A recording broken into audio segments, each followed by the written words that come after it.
Mesdames et Messieurs les parlementaires, Mesdames et Messieurs les opérateurs économiques, Mesdames et Messieurs les représentants de la société civile, honorables invités, bonjour. Permettez-moi tout d'abord de saluer l'excellente initiative du président Guélé qui a voulu confirmer son souci de résultats et de questionnements concernant les missions qu'il nous a confiées. Également, je voudrais féliciter M. le Premier ministre, rendre hommage à tous ceux qui ont organisé cet événement. Ce deuxième séminaire de réflexion sur l'action gouvernementale constitue pour le département du commerce et de l'industrie l'occasion de dresser non seulement le classique bilan des réalisations, mais aussi et surtout de présenter les perspectives de développement, les actions les plus importantes à moyen terme et enfin les enjeux ou défis. Les mesures et actions et projets engagés sont contenus et font référence à tous les textes cadres de politique stratégique nationale, à savoir la loi d'orientation générale, le document cadre de réduction de pauvreté, le contenu de la feuille de route, l'initiative nationale. Je veux dire par là que nos actions ne sont pas des actions éparses, mais ce sont des actions qui sont organisées et ciblées.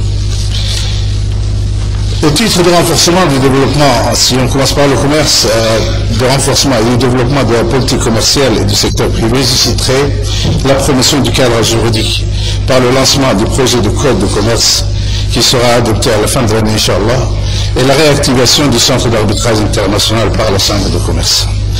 L'amélioration de la compétitivité des secteurs exportateurs et la réduction des obstacles au commerce par la réalisation d'études diagnostiques sur le secteur du commerce et de la compétitivité et en application de ces recommandations la réalisation du programme d'appui le cadre intégré et le passage devant la commission d'examen de l'environnement du commerce à Genève.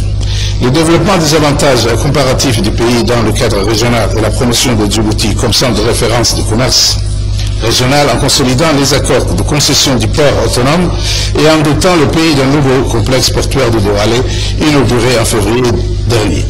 Enfin, pour harmoniser les objectifs et missions de la Chambre de commerce avec les nouvelles exigences de modernisation du commerce international et de la globalisation économique, les statuts de celle-ci furent réformés.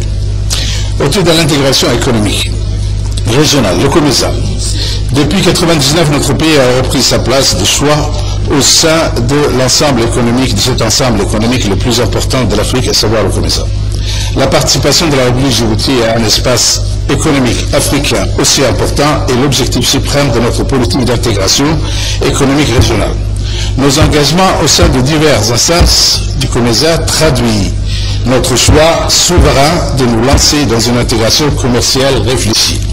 Car enfin, afin de tirer profit de l'effet de synergie de l'intégration, il faut libéraliser. Nous le ferons, mais en fonction de nos stades de développement. Conscient de ces enjeux, Djibouti a adhéré donc à la zone de libre-échange du COMESA en 2000. C'est dans ce cadre qu'intervient la réforme de notre système fiscal qui doit se conformer aux règles régionales en vigueur.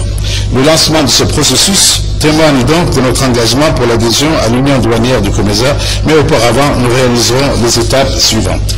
L'adoption des instruments de facilitation des échanges, l'adoption du code de douane du COMESA et de la nomenclature tarifaire régionale, la présentation d'une liste de produits sensibles. Enfin, le secteur privé doit être outillé pour affronter la concurrence des entreprises de la région. Concernant les accords de partenariat économique, les discussions qui ont débuté en 2004 se poursuivent. Djibouti, en tant que PMA, n'étant pas obligé de s'engager dans un accord avec l'UE, mais cela n'empêche pas que nous nous préparions à une telle éventualité. Le programme de Doha. Au niveau multilatéral, les négociations du programme de Doha continuent à Genève. Un nouvel accord sur la facilitation des échanges est en préparation. J'ai engagé nos techniciens pour entreprendre l'auto-évaluation nationale de nos besoins et priorités de facilitation des échanges et pour émettre des propositions à inclure dans l'accord final. Notre dispositif, rassurez-vous, est conforme à la plupart des normes internationales.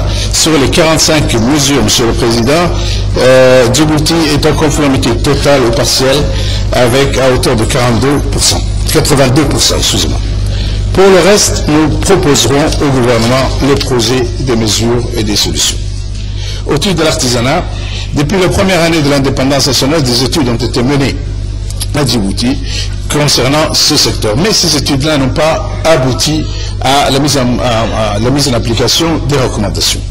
À l'initiative conjuguée donc du ministère et des artisans des partenaires au développement, la réalisation des assises nationales de l'artisanat a eu lieu en 2002 et ont été précédées par d'abord l'engagement d'un cycle de réflexion sur l'un des secteurs économiques les plus appropriés pour l'édification d'une économie indépendante et solidaire, comme disait le président dans sa feuille de route, du fait qu'il utilise des techniques de production simples et faciles à maîtriser et fournit des biens et des services adaptés aux besoins des Djiboutiens.